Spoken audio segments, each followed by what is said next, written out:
अस्सलाम वालेकुम एवरीवन। मेरा नाम अनम शकील है और मैं ये वीलॉग बना रही हूँ स्पेशली आज बनो काबिल प्रोग्राम के लिए, जो एक इनिशिएटिव लिया गया है अल खिदमत फाउंडेशन की तरफ से। और ये यंग गर्ल्स का एक एप्टीट्यूड टेस्ट था। मैं तो बहुत सरप्राइज़ हुई हूँ, लिटरली बहुत सरप्राइज़ हुई हूँ कि 25,000 लड़कियों ने इस टेस्ट में पार्टिसिपेट किया है और जिना पार्क में ये किया गया था।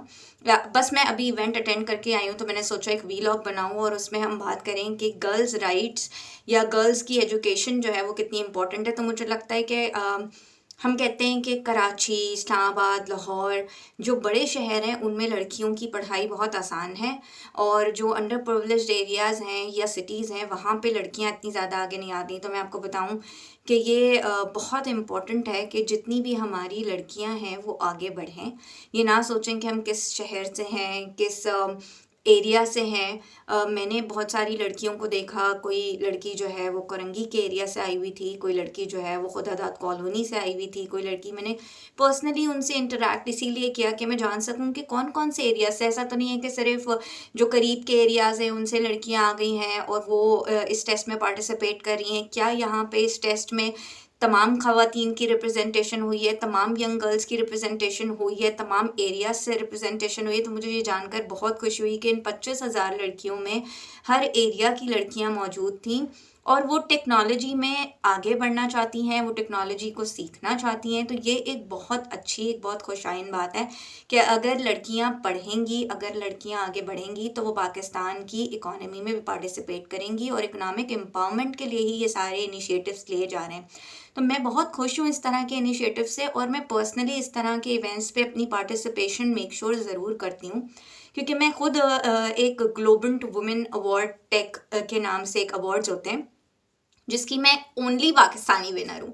तो मुझे लगता है कि ये एज़ाज़ मेरे पास आया है कि global women in tech award जो दिया जाता है, जिसमें तमाम जूरी जो है वो उनकी एक्सटर्नल जूरी होती है, कोई भी उसमें पाकिस्तान से नहीं होता है, कोई भी उसके अंदर जो है ना वो आपका रेफरेंस नहीं चलता है। एक 4 मंथ्स का रिग्रेस प्रोसेस होता है जिसके थ्रू आपकी पूरा बैकग्राउंड चेक होता है और उसके बाद आपको ये अवार्ड दिया जाता है। तो it's such an huge honour for me being a Pakistani कि मैं एक पहली पाकिस्तानी लड़की हूँ जिसने ये अवार्ड विन किया।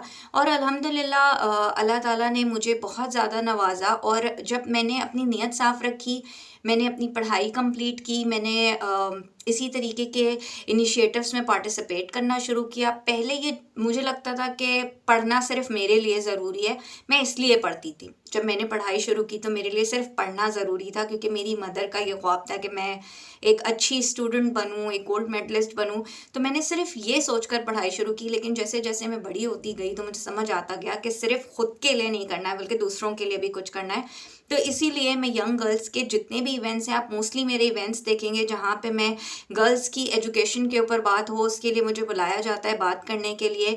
मुझे इसीलिए बुलाया जाता है कि मैं एक सक्सेस स्टोरी हूँ। एक मिडिल क्लास फैमिली से उठकर मैंने 4 ग्लोबल अवार्ड्स लिए, 2 नेशनल अवार्ड्स लिए। तो मैं अपनी सिटी का नाम भी रोशन कर रही हूँ, मैं अपने रीजन का नाम भी रोशन कर रही हूँ, मैं अपने मुल्क का नाम भी रोशन कर रही हूँ। सो ना सिर्फ मैं रीजनली रिप्रेजेंट कर रही हूँ पाकिस्तान को, ना सिर्फ मैं नेशनली कर रही हूँ बल्कि इंटरनेशनली भी मैं रिप्रेजेंट कर रही हूँ। सो मुझे लगता है कि इस तरह की मुझ जैसी बहुत सारी लड़कियां हैं जिनको मेरी स्टोरी सुन के मोटिवेशन मिलेगी और वो भी आगे आएंगी और इसी तरीके से पाकिस्तान का नाम रोशन करेंगी, और